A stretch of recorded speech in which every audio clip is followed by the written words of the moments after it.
On a brighter note, we had some sports stars of tomorrow in semifinal action down at the Rogers Centre, wrapping up the 3rd annual Tournament 12. The right-hander Nick Cardinal, the Bonnyville, Alberta native, to the mound, and he was dealing early. Cardinal catches Isaac DeVoe looking for one of his 7 strikeouts on the day. Quebec counters with the southpaw Vincent Beauregard, and he would match his counterpart early as he punches out Alberta catcher Jared Semenyuk.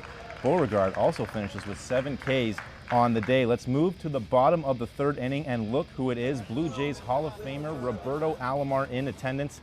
At the dish now, shortstop Aiden Huggins draws a walk, and he'd show off some of that Alberta speed. He steals second and gets into scoring position, but the West Coast boys' best chance to put something on the board goes south quickly. Huggins is picked off on a bit of an awkward move by Beauregard to end the inning. Top 6 now. Isaac DeVoe back at the plate, and he takes a borderline pitch. He steals second and advances to 3rd on the wild pitch. And Pierre-Olivier Avon would hit one to left just out of the reach of shortstop Huggins. DeVoe comes in to score. Alberta sent home after a dreadful semifinal.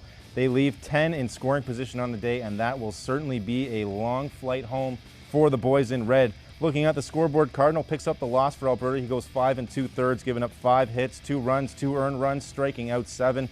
Right fielder Justin King goes 2 for 3 in the loss. And on the flip side, the lefty Beauregard picks up the W, going 4 innings, striking out 7, and Oscar Rodriguez picks up the save. But moving to the second of 2 semis, Ontario Green up against the Prairie Purple. Righty Hunter Spolyarich on the bump for Ontario. The Prairies counter with a righty of their own, 6'5", Carson Perkins. Top 1, Ontario catcher Joe Tevlin gets a hold of one. Third base coach waves around Owen Jansen, who comes in to score, and Ontario goes up 1-0 quick. But hold on just a second. Bottom of 1, Perks come right back. Saskatoon native Jordan Mullaney lines one into right center field. 2 runs come around to score, and it may be early, but that's what we call timely hitting. Prairies go up 2-1. Let's jump to the 6th, and Ontario looking to come back. The Oakville boy Nick Howie rips one to 3rd thanks to an airmailed throw, would reach 2nd on the throwing error. And next up is Ryan Rizzo, who had arguably the best performance of anyone in Tournament 12. He'd stay hot and line one to left. 1 run comes in to score. It's 5-2 Prairies. 7th and final inning, and a reminder, these games are only 7 innings long, so Ontario is down to their final out, and Andrew Lego, a little late on this swing, will pop it up to 2nd, and the Prairies take the 2nd semifinal 5-2 and advance to the final. What are you going to dress up as, Kyle? I could not possibly tell you that information. I got to keep it a secret for all my fans out there. But anyways, it's been great hanging with you guys. Thanks so much for watching. I'm Kyle. She's Pamela. See you next time. Was that you, Kyle? That is not important and frankly kind of embarrassing. But what is important is why people play professional sports, and sure, you can say it's about the money, and for some, it probably is. Just take a look at Seattle Seahawks safety Cam Chancellor. Lots of storylines coming into this season, from LaMarcus Aldridge signing with the Spurs, to the infamous DeAndre Jordan saga with the Mavs and Clips, to the new crop of rookies about to begin their NBA careers.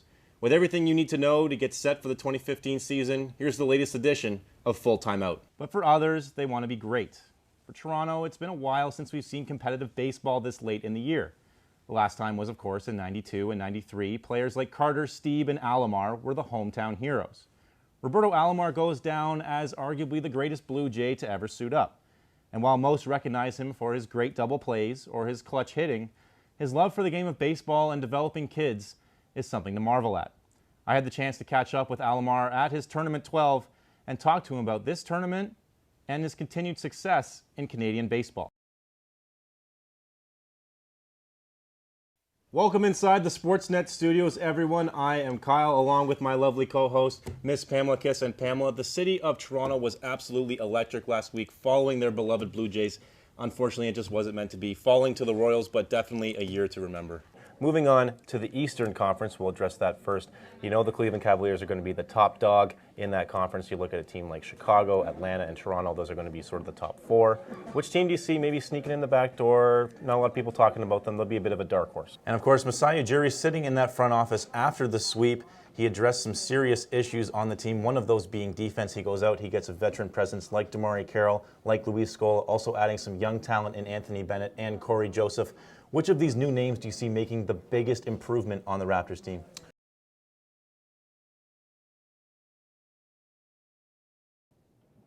Kyle Enright here along with Ali Conrafjani and a very special guest, a very familiar face within these walls, Hall of Fame second baseman Roberto Alomar. And Roberto, a very successful T12 so far. What stood out to you so far with these young guys? So far, it's been great. Yeah, it's an opportunity for the young guys. Now, obviously, this tournament is run by Roberto Alomar, and with talent like Alomar and Lloyd Mosby in the stands, do you think there's an added pressure for these players to put on, say, a bigger performance in front of these guys that are, along the level of excellence here at Rogers Centre? Live here from Centennial with your Blue Jays recap. Last night, the Toronto Blue Jays knocked off the New York Mets 7-1 and took the back half of a home-and-home series at the Rogers Centre. Knuckleballer R.A. Dickey was fantastic on the mound, going 7 1/3 innings, striking out 7. And just building on that, it's obviously a new mentality for these baseball players, playing in front of scouts, not only in front of their parents, but now they're having to decide what schools they're going to go to, if they're going to commit, if they're going to enter the draft.